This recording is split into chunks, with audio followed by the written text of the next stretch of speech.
You're listening to The Broker Show with The Broker Joe, your expert in all things real estate. Hot topics, market trends, even your questions. It's all on the table. Hosted by The Broker Joe and co-hosted by Etch. Hey, it's The Broker Show. Thank you so much for tuning in.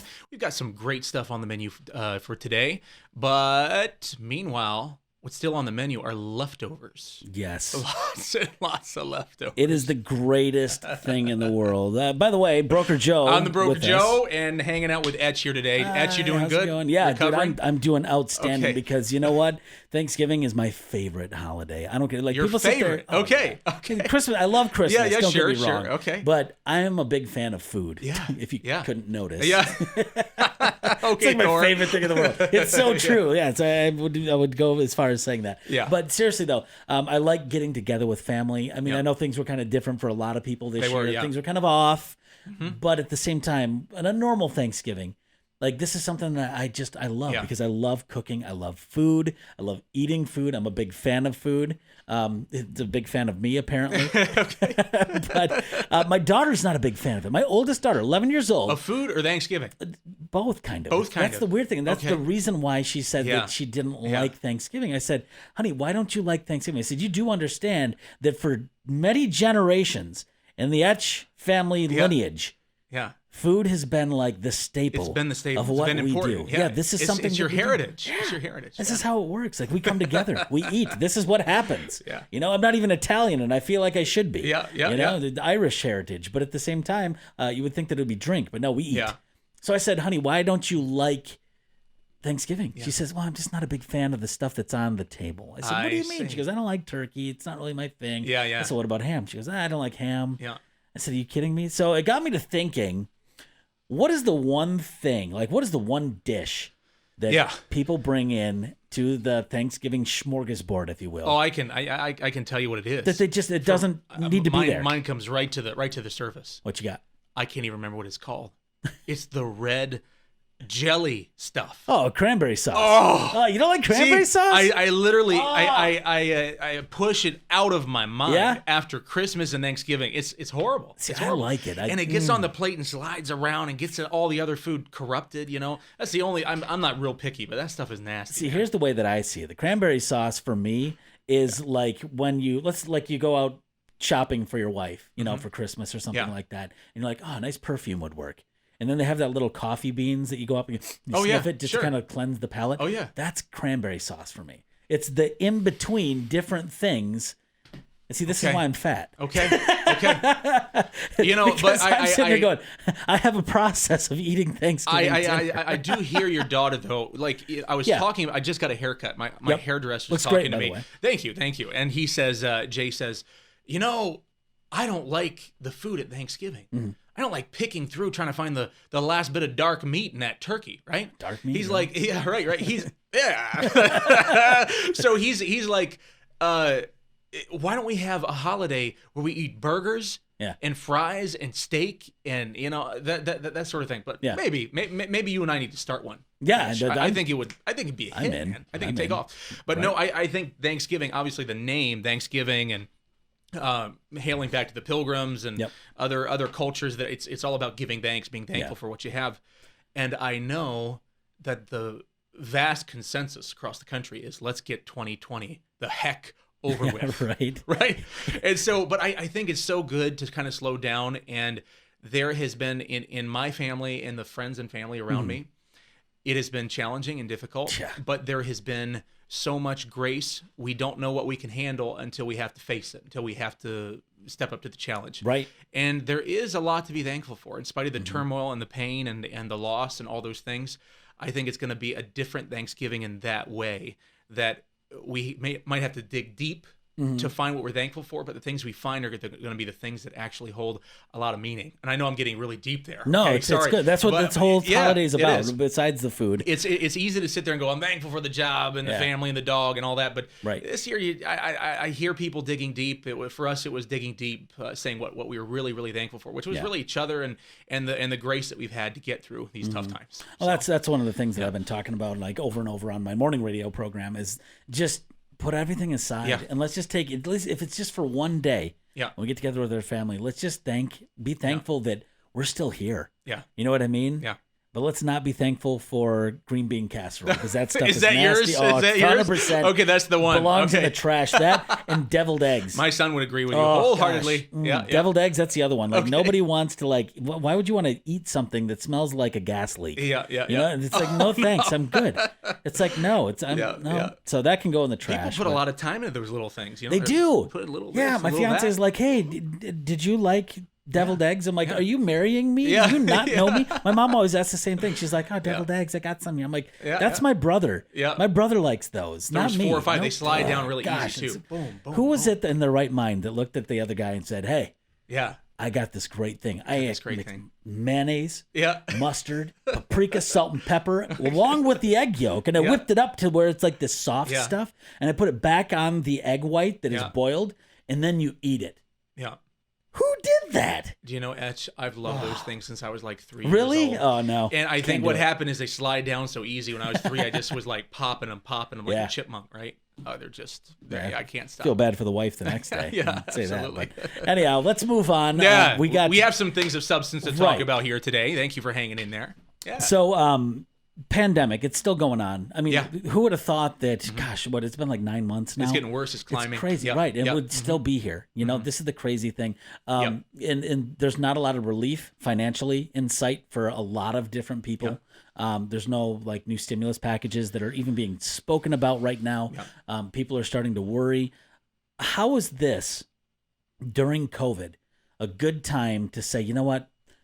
I want to invest in real estate. I want to say this is my time that I'm going to go out and I'm going to buy a house. Yeah. Because it's still like, it's insane to me that during this pandemic, the market has been as hot as it has been.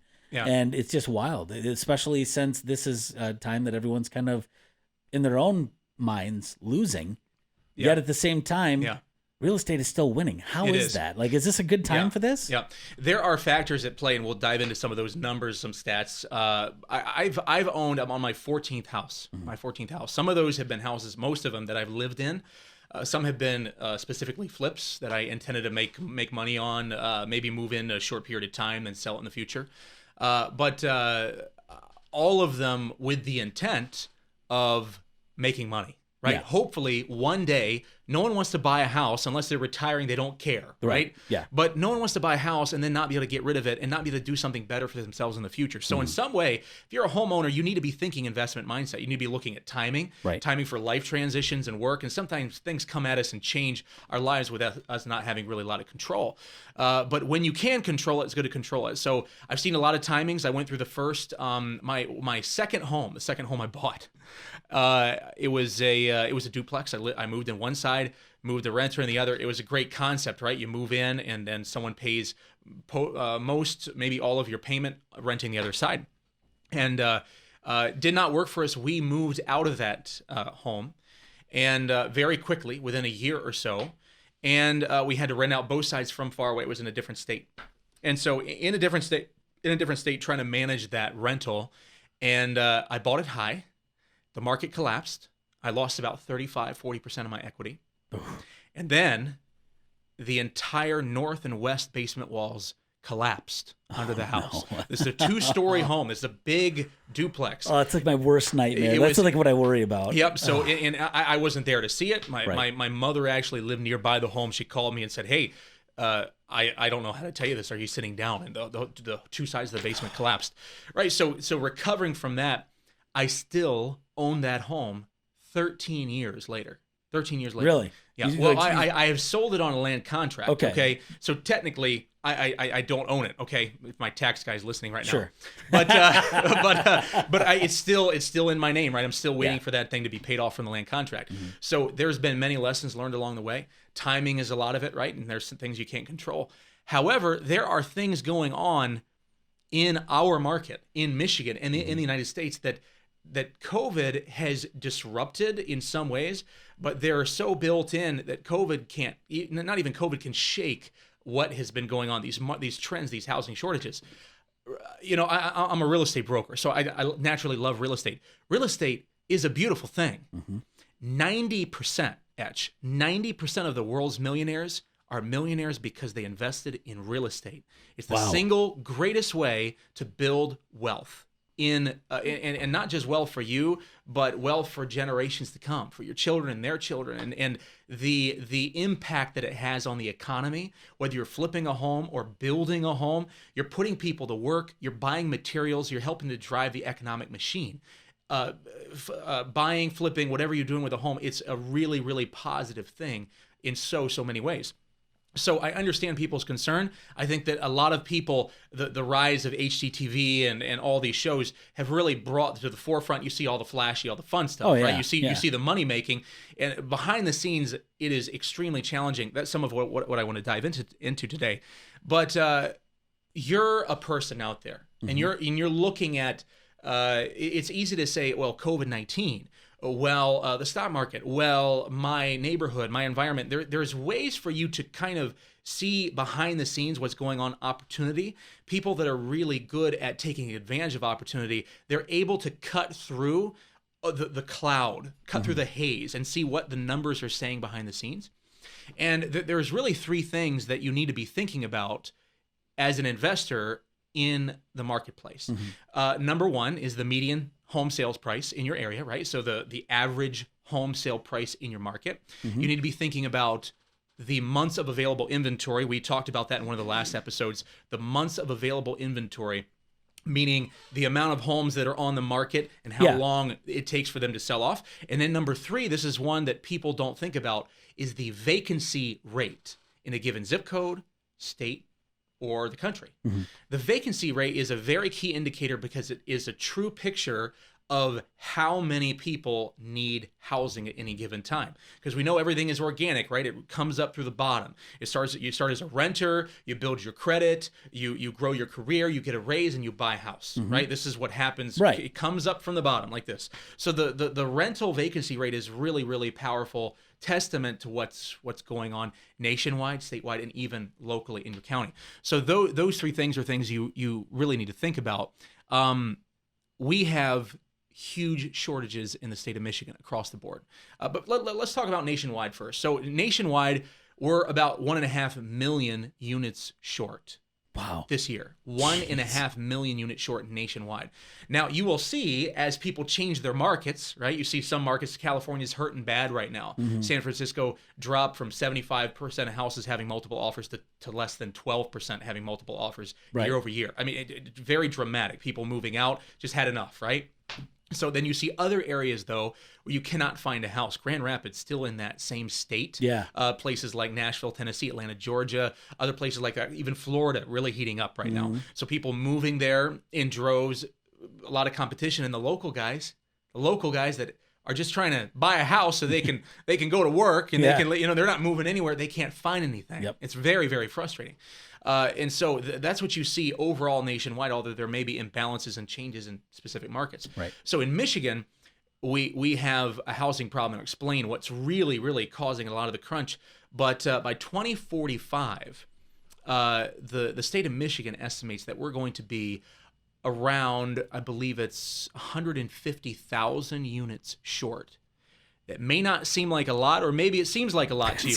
It is a lot of units. It is a lot of units. And this is when you hear a projection that goes out all the way out to 2045, that means there is a trend that has no immediate reversal in sight. It's going to take someone, that's capitalism, right? Someone filling the demand, whether it's in the building or whatever may be going on, to rise to the occasion and fix that housing crisis. There's a need. Someone's going to try to solve it. Someone should try to solve it. So, but that long-term pressure on our market in Michigan, and especially you see it in the Western Michigan. Right? It's in Detroit, it's in Brighton, it's in all those areas over there. But especially you go from down in Michigan City and Gary, Indiana, all the way up through the coast, all the way up to Traverse City and even north through Poughkeepsie and Charlevoix. You see just a housing crunch, crazy housing crunch. So when it comes to that, you're talking there's a shortage. Yes. So my guess would be the answer are new builds. It should be. That's what you would think, right? So like a new build, you'd like, okay, well then let's make more houses. Yep. So how does that work? So let me explain how that's working in our state right now. We have a unique problem. So the average price of a home, median price of a home in the United States is $277,000. I hear a lot of people saying right now houses are so expensive it's crazy. Well, our average sale price here is $130,000 in this county. Okay, sure. That's in Mecosta County. Now in Michigan, the cost for a new build is $330,000. Wow, jeez. The average new build is $330,000. That's a lot of money. Now in the state, the average home sale price is $191,000. So you see the huge gap. Yep. Now where should that gap be? It should be at 25%. Okay? Nationwide, it costs $290,000 for new build, and nationwide it costs $223,000 for the average non-new build. Okay, so you buy a used home, nationwide average sale price $223. You buy a brand new build nationwide, it's right around $290, $289, $290. Okay, so that's a 25% gap between old and new. Seems to make sense, right? If I go buy a decent used car on the lot, I would expect to get a 25%, 30% discount, right? For homes don't correlate cars exactly, but you get the concept. So the problem is in Michigan, the housing prices, the cost of new builds are higher, $330,000, and I know everyone's saying homes are expensive, prices are going up, but the average sale prices statewide is $191,000, which is 75% underneath the cost of the new build. So you see what's happening is the disparity, which should usually run between 25 and 35% between the new and the old, is actually more like 75, even 85% in some markets. And it's incredible. And the builders can't do much about it right now. There's a huge crunch on supplies. The hurricanes have not helped that. COVID has shut down factories all across the U.S. Yeah, getting lumber is just like insane right now. Think about anything that's got to be used in bulk, that's got to be mass produced, right? And there is a very short window between supply and demand. Right? So it may seem like there's a glut of cars. There may seem like a glut of, it was just 2 years ago. We were talking about the glut of cars. There's car lots with cars they can't sell. COVID hits, factories shut down for 2 months, and everyone's out of cars. Yeah. Dealerships are out of cars. Everyone's out of cars. Price of cars goes up 20 to 25%. In some cases with specific vehicles, even more, right? Crazy. So the gap between the supply and the demand is not as big as you think. And in Michigan, that is the problem. So we don't have any relief valve right now for the demand. Right. So we say, okay, we can go rent. Well, what are you going to rent? Yeah. Right. So that's probably the biggest problem. As many people as are calling for houses. And I listed a little house way back in the country yesterday. It's been a couple days, right? Right. Way back in the country, little house back in the woods. It's a nice house for what it is. It's a great home. Going to make someone a wonderful home. Right. Not a mansion, but it's a really cool place. Got 5 offers so far, with 4 or 5 more coming. This is in rural northern Osceola County. Yeah. Okay. So people are expanding their borders. They're driving 30 minutes away now, right? So some people walk in the door and go, I want this, and I want a pole barn, and I want to be 5 minutes from work, and and we go, oh man, you about to learn today. You about to learn today. It is not that easy, and that's what the crunch is doing. So it is frustrating. I think I've had a lot of conversations with people saying, I'm waiting it out. Yeah. Right. It's got to come down. Right. And that's some of the question is, will it come down? When? Right. What could cause it to come down? Yeah. Right. So I know one of the questions that I get a lot is, could foreclosures change the picture? Yeah, that was gonna be my question next. Is is it gonna change all this stuff? Could it bring it back downhill in terms of like equity and inventory, that kind of thing? Like how does this all kind of even itself out? I think everyone's pretty familiar with the nationwide eviction moratorium, right? Yep. So it's basically saying, hey, landlords, you can't evict people. Hey, Fannie Mae, Freddie Mac, you can't throw people out of their home. You can't push them into foreclosure. So, that is something that people are going, when this is over, what's going to happen, right? So forbearance is what precedes foreclosure. Foreclosure is when the bank says, nope, it's over, right? It's over. So forbearance is that period, that gray area in between I'm getting late on my payments and I'm actually in foreclosure. So forbearance is the real sign right now that we're looking at, the numbers we're looking at for what's coming. So nationwide, I believe it was HUD just put out a report maybe a week ago, 4.5% of government loans are in forbearance. That is very low. Yeah. It's actually very, very low. Well, 4.5. I mean, I hate to hear anyone's in forbearance, but most homes statistically come back out of forbearance. Most of them actually do. So I know we might not have stimulus coming. Hopefully we do, right? Hopefully there's things coming to get us over the hump through this thing, through the vaccine, through the good things that are coming into summertime. But right now, people are hanging in there. 4.5% forbearance is not a bad number. Any number is a bad number, okay? Right. Yeah. But it's not 10%. It's not 20%. We've seen huge numbers in the past. With past crashes, we saw 15, 18, 25% of federally backed mortgages at some points in time in some areas of the country were in forbearance, meaning people are behind on their payments. Yeah. Someone's getting ready to knock on the door, right, and take the keys. Well, that's what it was like during the recession that time. Yeah. You know, it was like, oh, geez, foreclosure after foreclosure. You know, oh, I'm buying this on the short sale. Yeah. You know, tons of. I mean, I know so many people that bought on short sales. Yeah. It's crazy. I know tons of people who had to short sell their house. It was nuts. Yeah. So could there be a glut of houses coming on the market, Etch? You know, that coming from the foreclosures, coming from when next spring hits, and some of these all these memorandums, all these things that are happening expire, come to an end. It could. It absolutely could. But there is always opportunity. There's always opportunity to buy and watch the market, be smart. We're going to dive in next year into some more details, but I really wanted to lay a foundation of some of the things to look at. Again, back to your market value in your area, back to how many months of available inventory are out there right now, and that rental vacancy rate, right, is good. If that's low, it's going to keep continuing to put pressure. And in Michigan, it is incredibly low. Yeah. It is incredibly low. The biggest thing we have demand for right now is rental. People begging, keep people calling and begging our agents for rentals, land contracts. Please help us find a way to get into a home. And unfortunately, we don't have a lot of options for them right now. Yeah. Because the market is still hot. There's very little for sale. We talked about that a few weeks ago. So, yeah. There are really good signs. There's always opportunity in the investment market in real estate.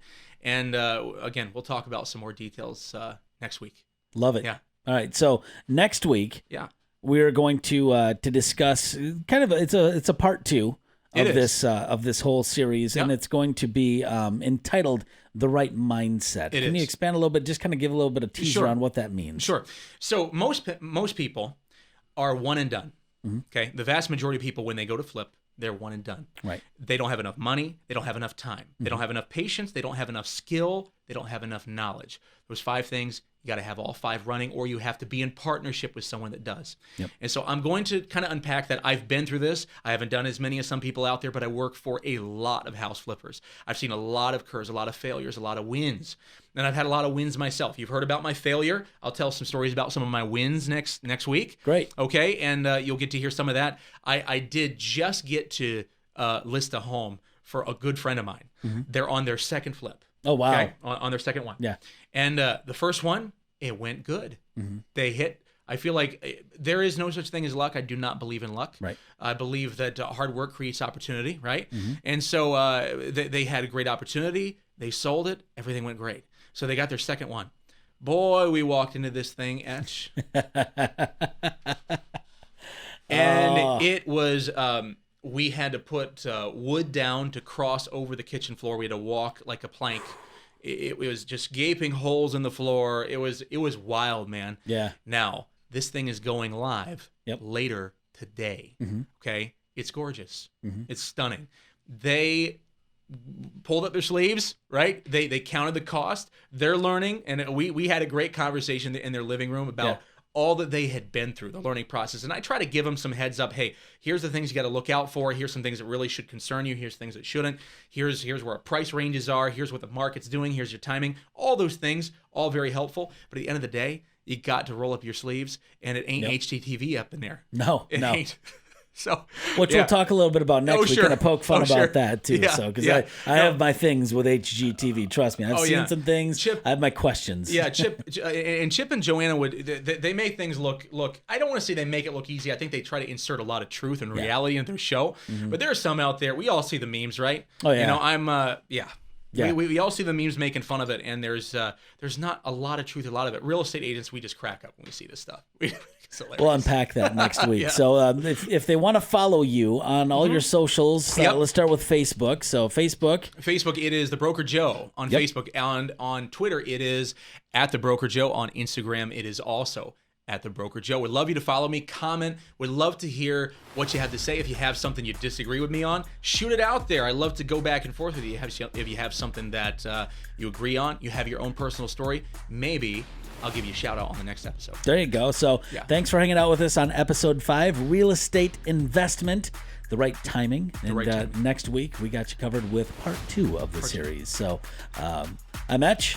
And I'm The Broker Joe. Thanks for hanging listening. in.